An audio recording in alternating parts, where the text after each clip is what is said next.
जय आदिवासी। अभी आप सब लोग सोशल मीडिया पे जिस तरह से माहौल बना रखे हो दोनों पार्टियों को लेकर, कांग्रेस हो चाहे बीजेपी, जो युवा पिछले 5 सालों से जो सामाजिक थे, आज उनको मैं देख रहा हूँ कि वो राजनीतिक रंग में रंग चुके हैं। मैं उनसे ये उम्मीद करता था कि यार ये कम से कम जो पीढ़ी है वो समझे कि जो हमारी लड़ाई है वो राजनीतिक नहीं है। हमारी जो लड़ाई है हमारी अस्तित्व की लड़ाई है। हमारा अस्तित्व हम कैसे बचाएंगे। आप सब लोगों को पता है कि आज ऐसी स्थिति है कि आज जो ज़मीनें हैं हमारे पास वो खेती की बची हैं और हमारे घर बचे हैं, लेकिन हमारे पुरखों ने जो गांव के बाहर जो ज़मीनें निकाली थी, जंगल छोड़े थे हमारे मवेशियों को चराने के लिए, हमारी वन संपदाओं को वहाँ से लेने के लिए, उपभोग के लिए, आज वो हमारे पास नहीं है, वो किसी और के पास है। आज़ादी से पहले वो ट्राइबल टेरिटरी के अंतर्गत थे, मतलब उस गांव की टेरिटरी में। आज वहाँ पे कह रहे हैं कि सरकारी ज़मीन है, वन विभाग की ज़मीनें हैं। कौन छोड़ के गया? सरकार तो 1950 में बनी। मतलब मेरे कहने का मतलब ये है कि आज जो आप खेती में ज़मीनें आपके पास है, आपके पास जो घर की ज़मीनें हैं, ये नहीं बचेंगी। आप वही उसी दलदल में फंस रहे हो जिस दलदल से आप लोग पिछले कुछ सालों में निकलने की कोशिश कर रहे थे। आखिर में जाकर जो आपकी क्रांति है इसी कमल कांग्रेस में जाकर ख़त्म हो जाती है। आप ये समझ नहीं रहे हो कि लड़ाई जो है वो हमारे संसाधनों को बचाने की है, हमारे अस्तित्व को बचाने की है। हमारे ही लोग इन्हीं पार्टियों में काफ़ी सालों से काम कर रहे हैं। जब से ये पार्टियां बनी हैं हमारे ही रिप्रेजेंटेटिव लोगों ने ही हमारी ज़मीनों को हमसे छीना है। ऐसा नहीं है कि इसको छीनने के लिए, उनको छीनने के लिए कोई दूसरा आया है। जो सौदेबाजी करी, जो हमारी ज़मीनों की उसको थाली में परोस कर इस सरकारों के जो फंडर होते हैं, मतलब फंड करने वाले होते हैं, उन लोगों को, क्रॉनी कैपिटलिस्ट को थाली में परोस कर जो हमारी ज़मीनें दी गई, ये अपने लोगों ने ही दी है, इन्हीं राजनीतिक कीटों ने दी है। तो कहने का मतलब ये है कि आप उस राजनीति से किसी का भला नहीं कर पाओगे। इतने सालों से कांग्रेस का शासन रहा, अब भाजपा का शासन है।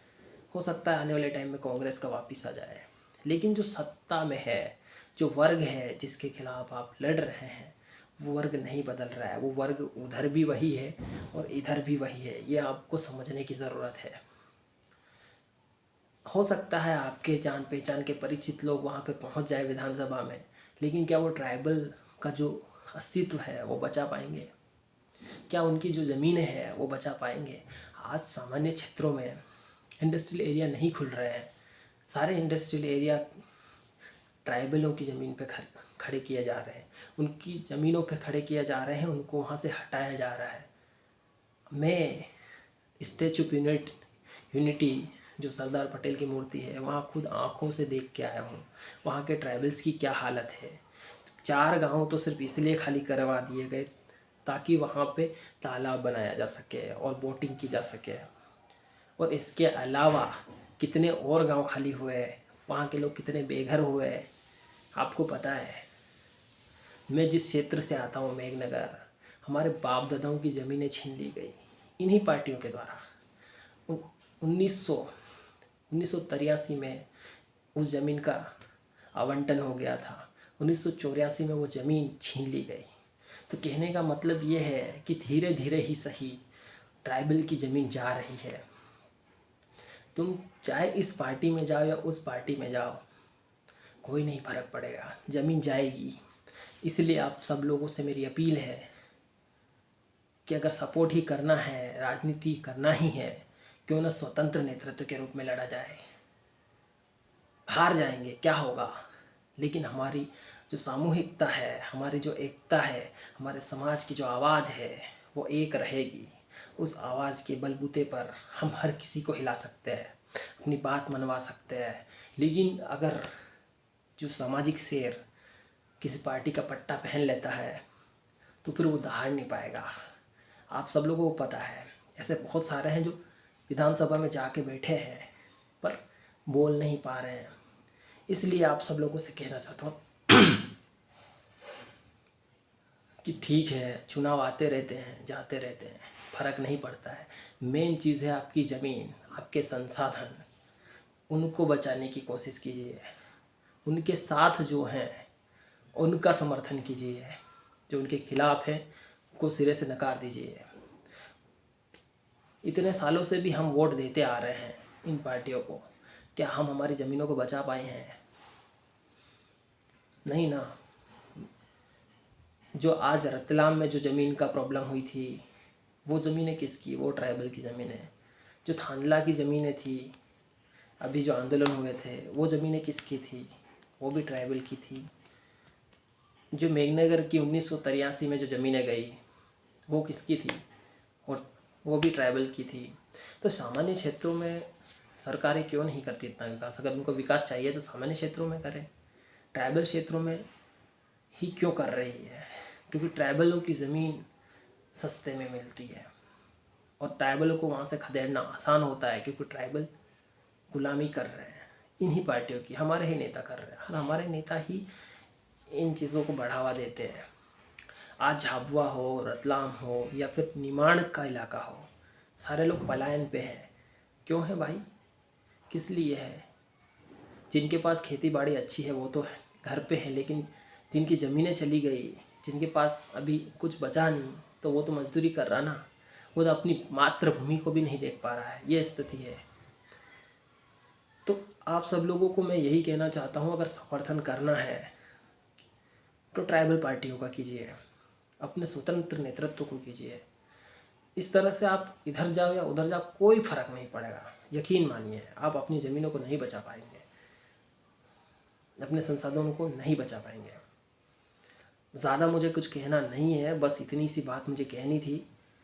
ठीक है, आप सब लोगों को आशा है कि समझेंगे आप सब लोग, और मैं विशेषकर ये आई होप कि जो हमारी पीढ़ी है वो तो समझे इस बात को। जो लालची हैं वो तो चले ही गए हैं, सबको दिख रहा है। कोई मतलब मैं नई बात नहीं कह रहा हूँ।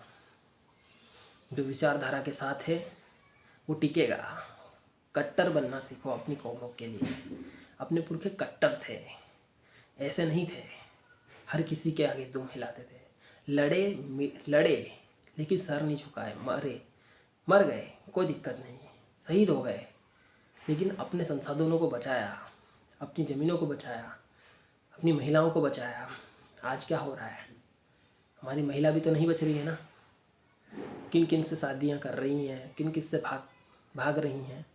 तो वो ज़मीनें, वो भी तो ज़मीनें छीन रही हैं ना। वो नॉन ट्राइबल व्यक्ति, वो भी तो फिर ज़मीन का हिस्सा मांग रहा है। वैसे भी तो ज़मीन जा रही है। आप सब लोगों को ये भी तो पता है। तो इसलिए है ना, कट्टरता ज़रूरी है समाज के प्रति। आज जितनी भी ओबीसी जातियां हैं, चाहे सवर्ण जातियां हैं, सबकी सब कट्टर है। आइए, आपकी गलत फहमी है कि सेक्युलर है, कभी उनके समाज के बीच में जाकर बैठिए, तब समझ में आपको आएगा। इस तरह से हमारे जैसे युवाओं पे बहुत आरोप लगते हैं कि यार तुम पढ़े लिखे होने के बाद भी जातिवाद करते हो। जातिवाद नहीं करते भाई, हम हमारे कौम को बचा रहे हैं, हम हमारे अस्तित्व को बचाने की लड़ाई लड़ रहे हैं। हमारा अस्तित्व खतरे में है। हमारी ज़मीनें नहीं रहेंगी तो हम नहीं रहेंगे। इस देश का जो मालिक है 8%, वो नहीं रहेगा। इस देश की जो शरणार्थी कौमें हैं वो हम पे हावी हो रही हैं, और ऐसी स्थिति में अगर हम उन्हीं की गुलामी में हमारे नेता चले जाते हैं तो हमारे समाज की कोई आवाज़ बचेगी नहीं। तो हमें हमारे सामाजिक लीडरों को जो पूर्ण रूप से समर्पित है उनको करो सपोर्ट आप, और ऐसे दलालों को जो समर्थन देने की ज़रूरत नहीं है। ठीक है, बस इतनी सी बात मुझे कहनी थी आप सब लोगों से। आशा है कि आप सब लोग समझेंगे इस बात को। बाकी देखो यार, ज्ञान नहीं झाड़ रहा हूँ, जो मेरे अंदर की आवाज़ है वो सब आप सब लोगों को मैं बोलने की कोशिश किया हूँ। हो सकता है मेरे शब्द इधर उधर हो सकते हैं, पर जो मेरे इंटेंशन है उसको समझने की कोशिश करना कि मैं कहना क्या चाहता हूँ। सभी को जोहार। जय आदिवासी, जय भीलवंश।